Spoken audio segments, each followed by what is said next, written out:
Let's continue our controversial author series here with Miss Flannery O'Connor's Good Country People. This is a series dedicated to people who potentially have come under fire for things that they've said, things that they've done, or maybe even just their writing triggering people in a way that has gained attention. But first, a message from our sponsor, Good Country People Bible.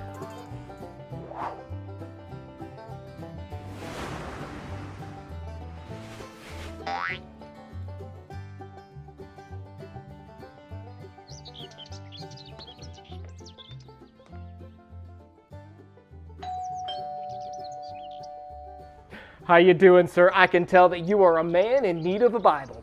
I don't think so. Mine's upstairs in my bedroom, not in the attic. Well, that's great, because you are in need of a living room Bible. And the more Bibles you have, the more likely you are to get into heaven. I don't think it works that way. In the book of Acts 8, it says that... What's that? You'd like to act right now and purchase 8 Bibles? Well, I got you, sir. I can put you down. Whoa there, fella. I gotta talk to the missus before I buy anything. You see, sir, it's always been my contention that the more Bibles that you have, the more likely God's going to get you into heaven. And I'm sorry, it's my heart. I have a heart condition. What? What's going on? You should have told me we had company. I would have made some lemonade. Ma'am, you seem like good country people. What's your name, miss? Mrs. Hazel Fazit. That's a great name. It sounds like the name of someone who might be in need of a Bible. Well, it takes all kinds of books to make the world go round. That's true, but let's hear the man out, honey. He might have something good to say. Ain't no God-fearing country people in need of multiple Bibles. Well, you heard the lady. She spoke. We ain't buying, sir. Well, I understand. I guess even as good country people myself, I can't even sell a Bible. Whoa there, fella. You're good country folk too? Well, why didn't you say so in the beginning? Come on in. We'll have a tall glass of lemonade and talk about them Bibles.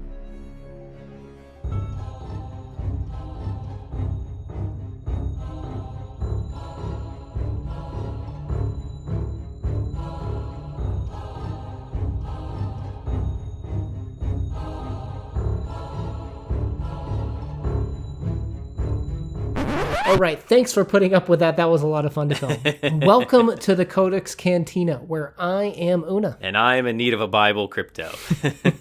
Now, if you are new to this channel, we go heavy into detail into the books that we read. Please consider hitting that subscribe button to join us on literature breakdowns and interpretations. You can read this for free. We'll leave a link down in the description from the Gutenberg.org organization.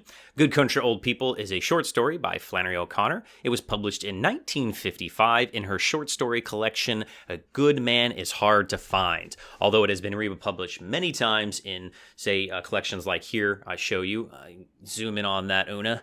And this is the complete stories of Flannery O'Connor. All right, now Flannery is one of Crypto's favorite authors.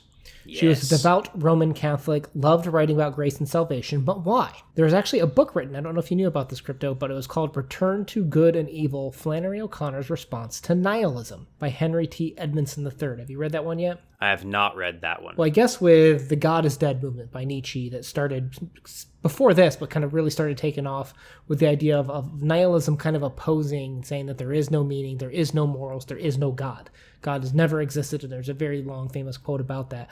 But obviously struck home very close for someone who is devout as Flannery O'Connor was. Yeah, and I think that she pushes back against that in many of her stories, even though we'll see some different views in this story.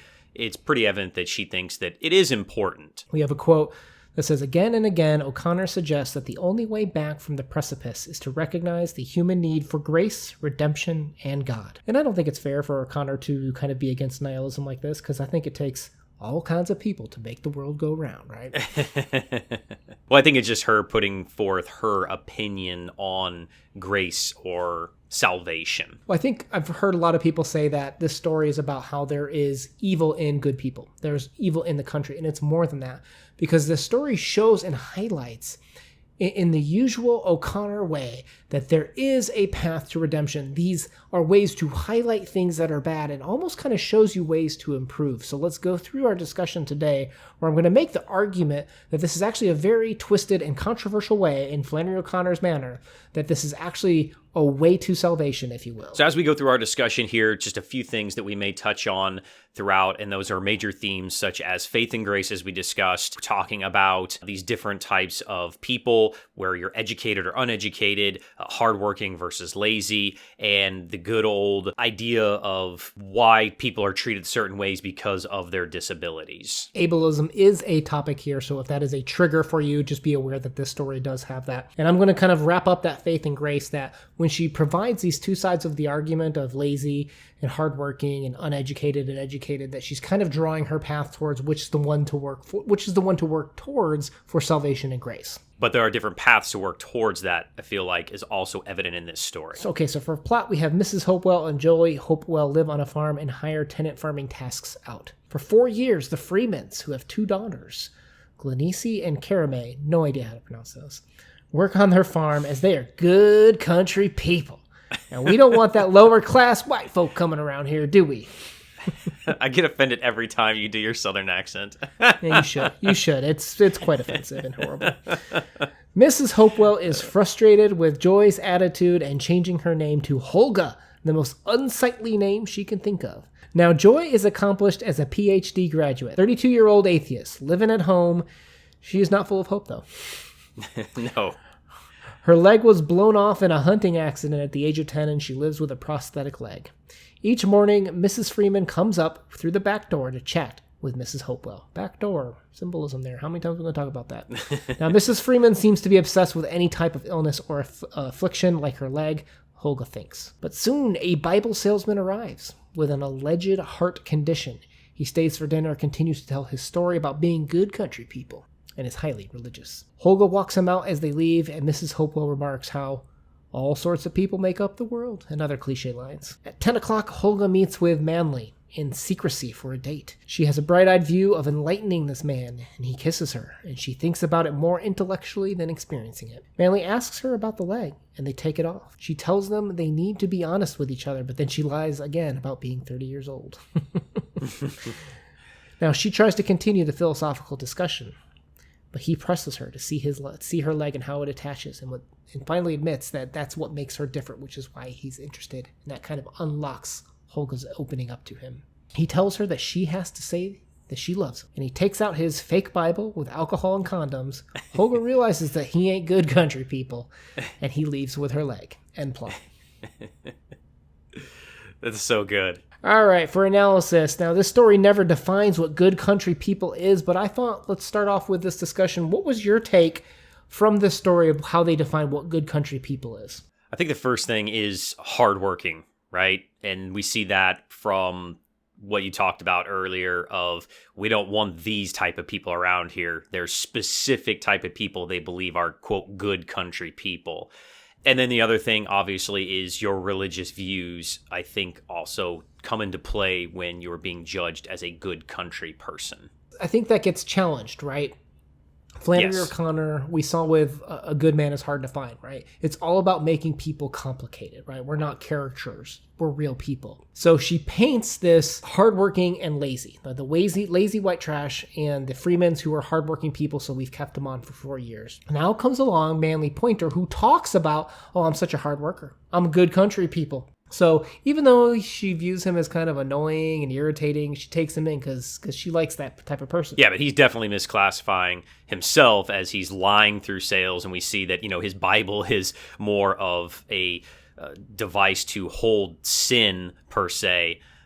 He's definitely not what he seems to be. Well, and even how Mrs. Hopewell interacts with him is deceitful as well, right? She's like, oh, there's no Bible in the parlor, but it's in my room, but it's secretly in the attic, hard to find, where she's almost kind of being suppressed a little bit even by her daughter, the atheist, that she can't even access the Bible, and kind of lies and deceits her way into this relationship as well. Yeah, and none of them are what they appear to be. It's safe to say evil creeps into our lives very easily. Yeah, and can consume us and make us do things that we don't necessarily agree with. Now, I would say another part that is highly hit upon in terms of themes. So yes, hardworking and lazy is one main point. And I think Flannery points hardworking as the ideal spot, right? The Bible points it that way in terms of the Genesis 3:19, by the sweat of my brow. Flannery is going to push hardworking as the way to move towards salvation and grace as opposed to lazy. Yeah, and I think that's what she probably experienced living in the South in a small town, was these people expected everybody to work hard on the farms or work hard in whatever you did, and that meant you were a good person. Now, that doesn't mean that all you have to do is work hard, right? Because the other big parallel that's compared here, I feel like, is the educated from a school, a book smarts perspective versus the uneducated perspective, which you can say is non-schooled, but also maybe you can even argue the opposite of educated is street smarts. Yeah. So the way that I like to look at this is Helga considers herself to be book smart, where she's educated, in a traditional sense, and Manly is street smart, where he learns through experiences in life. And it's kind of a tug of war between the two of which one is more important. And as it kind of progresses, we realize maybe it's important to have both of these. I know the mother almost looks down on education, right? She says whenever she looked at Joy this way, she could not help but feel that it would have been better if the child had not taken the PhD. So being in education myself, I know that sometimes people that have an education look down upon others, saying, well, you need to learn this in order to be able to better your life. And going through being a teacher, we had a training one time where we had to take a test of how would you do specific things in life. And everybody in the room was teachers with hundreds of years of experience of teaching. And, they had PhDs and bachelor's degrees and master's degrees, all these very intelligent people. And these questions were pretty simple stuff of what would you do if you got arrested? How would you bail someone out of jail? How would you find food if you didn't have any money, didn't have any food? And most of the people, they failed this test. So it goes to prove that just because you're highly educated doesn't mean necessarily you're super capable in life. I feel like Manly Pointer kind of brings it out in this story, where the way he kind of pushes his way into things, the way that he pushes his way into dinner by being deceitful and saying that he's a good country people, right? Well, all right, let's bring in and feed you, and we'll give you some food. And then Holga wants to kind of talk to him, and he kind of like starts manipulating her onto this date and telling her how she's so pretty, and even just the conversations about love, where he's like, all right, well, how would you prove your love to me? Right? Assume it's kind of like making the assumption that you have to take the next step and you have to do something physical to prove it. And I know that you're supposed to think Manly is the villain of the story, or he's the least likable of all of the characters, but you could almost say that his charm is part of his street smarts, and he's using what is given to him. Maybe he's not as, quote, intelligent as Holga, but he has different abilities elsewhere. Use what you are given. You'll notice, okay, so this is our fourth Flannery O'Connor story that we've done on this channel. You'll notice that she always puts this character that is behind a veil, right? Manly Pointer's behind this veil where we don't really know what's going on. We get a glimpse of it at the end, and it's gothic, right? It's horrific what he's doing to people.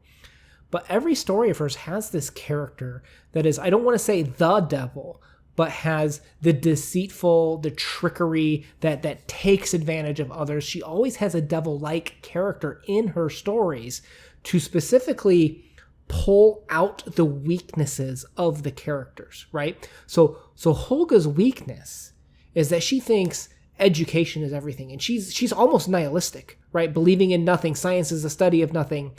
And along comes Manly Pointer to the nihilism talk to pull out the weakness in nihilism, which is what Flannery O'Connor was so against, right? Because if you don't believe in anything, if you don't believe in working hard, if you don't believe in being educated, what do you stand for? And that's a gross misrepresentation of what nihilism really is.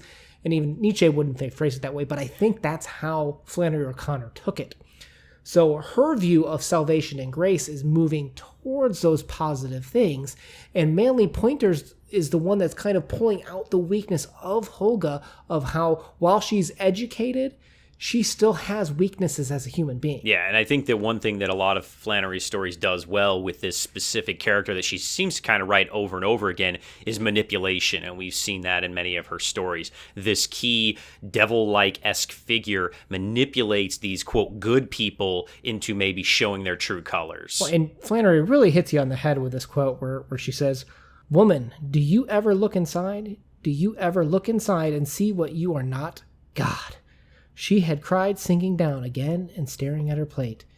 Mellenbach was right, and we are not our own light. We are not our own light. And I probably murdered that name. I should apologize in advance. If you want to hear names mispronounced, you come to our channel, right? For sure.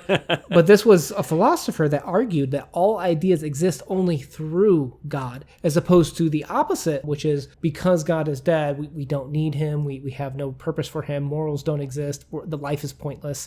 The opposite was value comes through God, which Flannery O'Connor is very specifically putting this in here to make her point and make her stance, make her argument against nihilism, that you must stand for something. You must stand for the educated. You must stand for moving towards hardworking to reach grace and salvation, I feel like is her point, and why she's specifically putting all of these nihilistic comments in the story. Yeah, and then Holga struggles with that because she's only got one leg. Well, and that brings up probably our trigger point, Sorry. which is the ableism conversation, right? So let's start with Manly, because his is very traditional. He may not have it. This might have been one of his many lies, but a heart condition. Yeah, the heart Whenever condition. a character has a heart condition, it's because they have a weak heart, whether it be in personal introspection or whether it be in an inability to open up and connect with others. Usually illnesses represent flaws in the characters, right? So he has the heart condition, and he is the devil-like character that has no heart and has no compassion for humanity in the story, right? And then Joy is missing, or Holga is missing a leg. It's the idea that it's hard to move forward, right? She's 32, lives at home, unmarried, never kissed a man. Right? She's so intellectual, she's never even had these actual book smart experiences. And she's held back because her leg and lack thereof is what defines her, according to the story. And that's going to be hard, maybe from a modern sensibility standpoint, because while that is how a lot of old traditional literature uses those handicaps, it can be hard for people with those handicaps and maybe some more modern sensibilities to accept that that's the only thing that defines you, right? The definition of ableism. Ableism is the discrimination and social prejudice against people with disabilities and who are perceived to have disabilities. Ableism characterizes persons as defined by their disabilities and needing to be fixed, which is exactly how, unfortunately, Flannery O'Connor, in her controversial story, is picturing this, as these are people that need to be fixed. Now, with that said, that will trigger some people. Now, what I would argue is that these aren't things that are actually holding them back, but these are things that the character thinks is holding them back, right? I haven't talked on this channel very much, but I have someone very near and dear to my heart that actually was born with a shorter leg. This person has gone through leg lengthening, where they kind of break the leg and kind of grow it over time. But as a result, this person's leg has been about 6 to 7 inches shorter than the other leg in their entire life.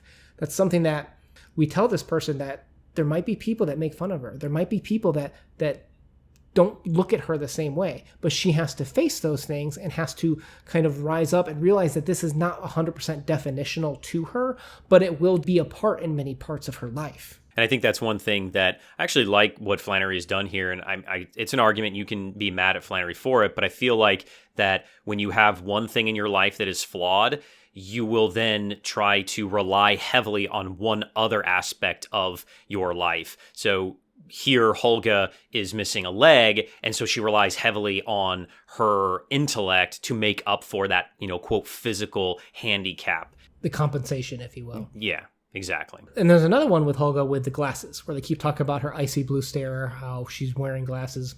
And at the end, this whole time, she hasn't been able to see. Really, she hasn't been able to see the issue with Manly Pointer. Oh gosh, that name. She hasn't been able to see his problems. And what does he do when he starts to make his move? He takes her glasses off and puts it in her pocket. So again, playing off of that, this whole time she's been blinded but can now see, type of thing. There's even a quote in there in the story about that. But there's a couple of commentary here about disabilities and holding someone back. The large hulking Joy, whose constant outrage had obliterated every expression from her face, would stare just a little to the side of her icy blue eyes, with the look of someone who had achieved blindness, but an act of will and means to keep it. Oof, that hits you in the soul, huh? That's pretty... Flannery knows what she's doing when it comes to writing. Yeah. And we would be remiss if we didn't do a quick recap on these names, right? Like, these names are very obviously meant to be played with here, right? You have Miss Hopewell, who's kind of ironic because she is so filled with cliches. From Holga's eyes, she uses all these cliches because she doesn't have knowledge, right? It's a shield from actually facing knowledge and improving herself. She is hoping for the best. She's hoping, like, her name is very ironic with her life. I would say, though, if you're the very first person to write these things, are they cliches? Like, I think Flannery... Well, for years, they've been done for years, right? So Flannery wasn't the first person to do this. But even Miss Hopewell, I would even argue, too, is maybe even just a little bit fatalistic and hoping for something better. So there's very fun plays there. And then I thought it was funny, the Freemans, did you say that? The Freemans, who are like the tenant farmers who are not free. Right. The ones that are bound to their work, right? And then you have Manly Pointer, whose name, Manly Pointer, is a very phallic name with what his point is and pulling out the condoms and stuff. But I also like the way that they make him mispronounce Christian, right? When they would pronounce it in the book, where he even speaks in kind of dialects while the mother speaks in cliches. And then our other main character, Joy, or Holga, she doesn't have any joy or lacks joy. She takes the worst name possible in her own mind, Holga, that is the opposite of joy or ugly per se. Yeah, I love the wordplay on all the names here. It's very cool. Well, even arguably, too, by taking away the joy, by taking away the value, she is representing those nihilistic traits that we talked about earlier, that she saw in science, that she saw in life, that there is no meaning. Even her name and her purpose behind that is nihilistic too, which is rather interesting. All right, so we'll move on to ratings, and we usually do kind of two different scores here with ratings, where we will do one subjective and one that is analytical. And for me, this is Flannery. You know that I'm going to give it a 12. No, I'm just kidding. So we do it out of 10. And for my enjoyment, actually going to go a little bit less this one, probably like a 7.5. And then for my analytical, I would go an 8.5. So overall, I'm going to give Good Country People good 8. I'm going to go with my enjoyment was actually like a 9.5. I really enjoyed the story. I thought it was Southern Gothic at its best. For analysis, I would actually go a little bit lower. I think a lot of these points are a little bit more obvious. I think the nihilism is a trait that you'll see in a lot of Flannery O'Connor stories, but I think this is just very, very well done. I would give this an 8 for analysis, so I guess it averages out to I can't do 0.75s. Let's round it up to a 9. We'll do a 9 overall for the story. I think this is the first time you've ever given a higher score to a Flannery story than I have. Yeah. Yeah. I guess you need to step up your game. Dang it. I'm sorry, Flannery. I'm sorry. So thank you for following us along in this controversial author series. There are obviously problems that people will have with the story, but does that mean that the author is problematic? Does that mean the writing is problematic? Did the author have problematic thinking? Probably. There's been a recent article that talks about some of the racism, which really should not be a surprise. So we appreciate you spending some time to talk about these types of works in literature. If you're down for more discussions like that, please hit the subscribe button. Peace. Peace. Go over here and show me what you're going to do again. Show me what I'm supposed to do. Okay. So when you say action, what am I supposed to do? I got to walk up to the house chomping like an alligator. No, I think that makes sense. Here, let me give it a shot. Action. How'd I do? Pretty good, but a little bit too close. I was too close? Do I have to do it again? You say action? Uh-huh. What are you doing? I said action. Oh, okay.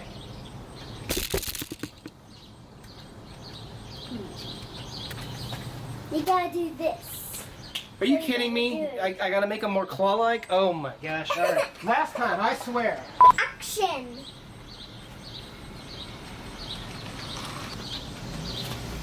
Nailed it this time, right?